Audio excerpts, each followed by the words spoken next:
Hello दोस्तों, नमस्कार। आप सभी दोस्तों का आपके अपने चैनल मैथ्स इन ईजीबी में आपका स्वागत है। जैसा कि आपको पता है, मैं आप लोगों के लिए आपके अपने चैनल मैथ्स इन ईजीबी में मैथ की क्लास लेके आता हूं, जो कि आपके कॉम्पिटिटिव एग्जाम के लिए इम्पॉर्टेंट होती है। तो चलिए हम देर न करते वीडियो को स्टार्ट करते हैं। और इसमें मैं आप लोगों के लिए अंडर ग्रेजुएट के लिए दोस्तों मैथ की क्लास लेके आता हूँ, जो कि आपके एग्जाम पॉइंट ऑफ व्यू से मोस्ट इंपॉर्टेंट क्वेश्चन होते हैं। तो चलिए हम देखते हैं कि हमारा क्वेश्चन किस तरीके से है। और अगर आप लोग चैनल पर नए हैं तो चैनल को सब्सक्राइब कीजिएगा, जिससे कि आने वाली सारी वीडियो आपको मिलती रहे। तो यहाँ पे हमारा पहला क्वेश्चन क्या है, इसको हम देखते हैं। यदि sec theta plus tan theta बराबर 6 है तो सेक थीटा का मान हमें यहाँ पे बताना है। तो इसको करने से पहले मैं आपको एक फार्मूला बता दूँ कि हमारा जो सेक थीटा और टैन थीटा है, इसके बीच में एक फार्मूला बनता है। वो हमारा होता है सेक स्क्वायर थीटा माइनस में tan square theta equal to में 1। ये हमारा होता है फार्मूला, ठीक है। अब हम क्या करेंगे, सिंपली जैसे कि हमें पता है कि ए स्क्वायर माइनस बी स्क्वायर बराबर हमारा होता है एक ब्रैकेट में ए प्लस बी और एक ब्रैकेट में हमारा होता है ए माइनस बी। तो यही फार्मूला हमें यहाँ पे यूज करना है, ठीक है। अब कैसे करना, चलिए मैं आपको बताता हूँ। अब ये जो हमारा है sec square theta minus tan square theta, इसको हम लिख सकते हैं एक ब्रैकेट में ए प्लस बी, एक ब्रैकेट में ए प्लस बी, और फिर लिख सकते हैं एक ब्रैकेट में ए माइनस बी, ठीक है। एक ब्रैकेट में ए माइनस बी ये लिख सकते हैं, इक्वल टू में 1 हमारा है ये, ठीक। अब यहाँ पर हमें क्या किया है, sec theta plus tan theta की वैल्यू हमें 6 दिया हुआ है।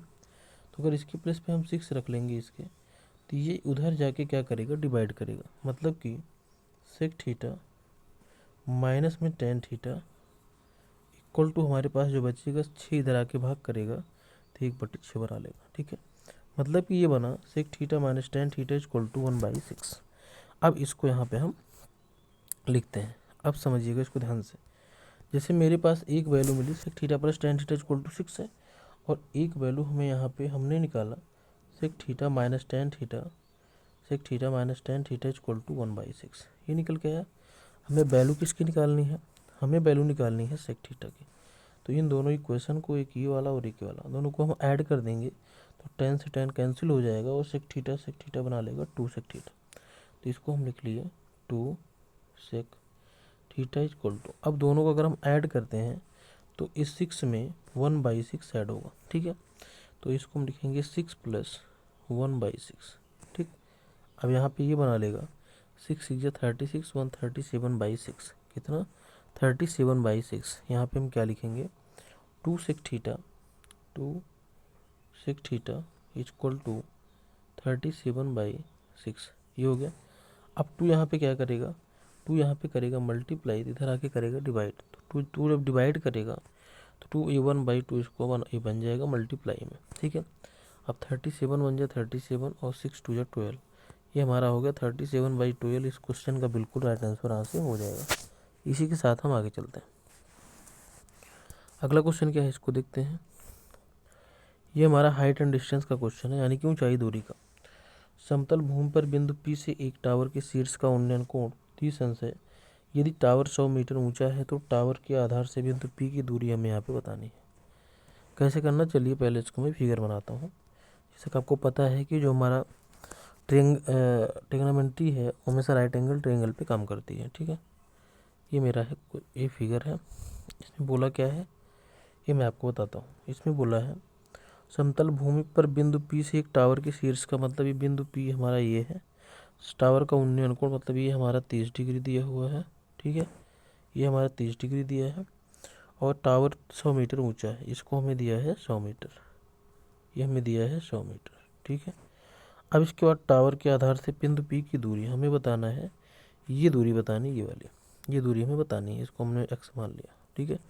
अब हम देखते हैं कि मामला हमारा यहाँ किसका है। मामला हमारा यहाँ पे हम देख रहे हैं लंब और आधार का। किसका, लंब और आधार का, ठीक। तो हम यहाँ पे लगाएंगे tan, और tan कितना 30, तो tan 30 लिखेंगे यहाँ पे हम। tan 30 बराबर लंब हमारे पास कितना 100 है, ये 100 लिख लिए। आधार हमारे पास कितना है x, हम x लिख लिए, ठीक है। अब tan 30 की वैल्यू 1/√3 होती है, और बराबर में ये हो गया 100/x, ठीक है।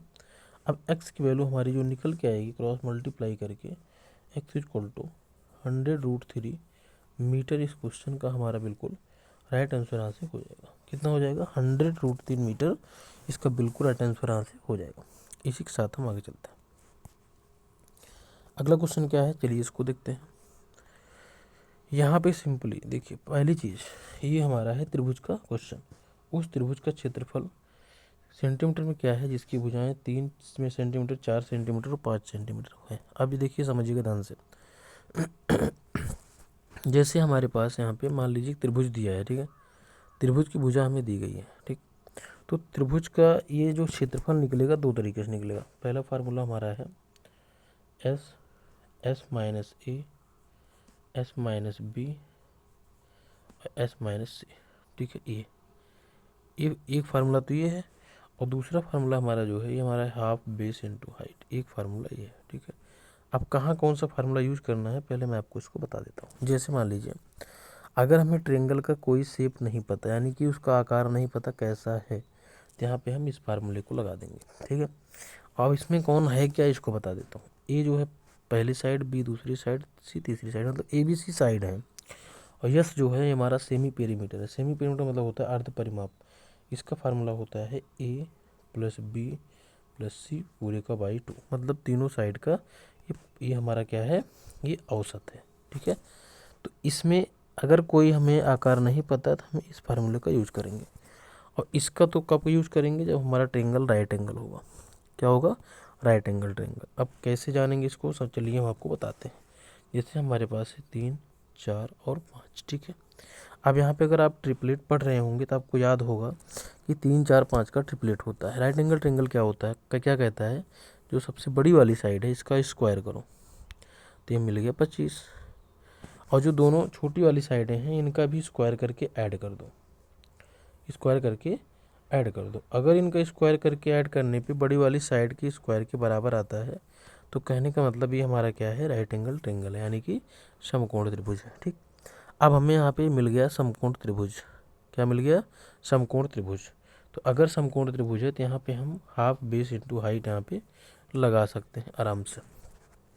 हाफ बेस इंटू हाइट यहाँ पे लगा सकते हैं। अब जो सबसे बड़ी वाली साइड होती है हमारी होती है कर्ण, जिसे कहते हैं हाइपोटेनस, ठीक। और बाकी दोनों में हम आधार और लंब आराम से मान सकते हैं, ठीक। इसे हम कह रहे हैं बेस एंड हाइट। चलिए वैल्यू रखते हैं 1/2। बेस हमारे पास कितना, हम मान लो 4 को मान लिए, और हाइट हमने मान लिया 3 को। अब इसी को हमें कर देना है सॉल्व।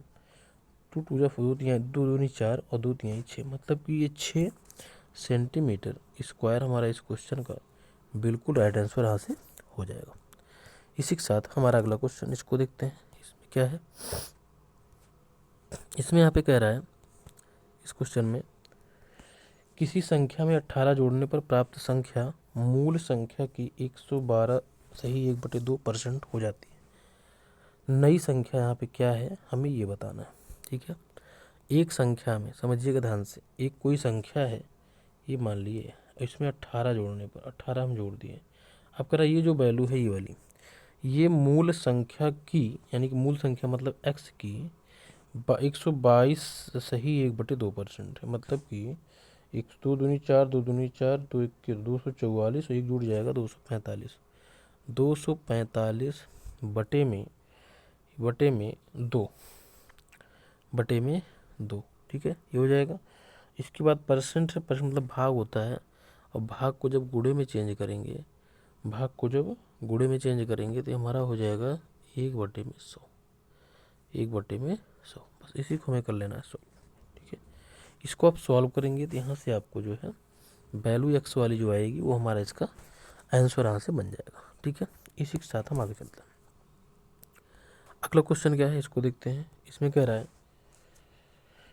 1/3, 2/3, 2/9 और 3/12 का मासा यहाँ पे क्या है, हमें ये बताना है, ठीक है। क्या है? मासा। तो हमें इसको कैसे निकालना है, चलिए इसको मैं आपको बताता हूँ।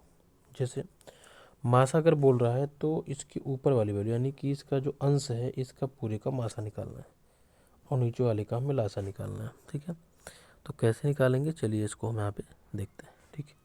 अब अगर ऊपर का मासा निकालते हैं तो मासा निकालेंगे तो हमारा जो मासा होगा ये इसमें कोई कॉमन नहीं हमें दिख रहा है, केवल एक के अलावा, तो ऊपर हमारा एक आ जाएगा। ठीक है, और नीचे वाले का हमें लासा निकाल देना है, नीचे का लासा निकाल देना है। 3 इक्की 3, 3 इक्की 3 और 3 त्रिक्का 9, 3 चौके 12, एक 3 हमें यहाँ मिला जो कि इससे काटे, 3 त्रिक्का 9 चौक 36, मतलब ये हमारा 36 हो गया।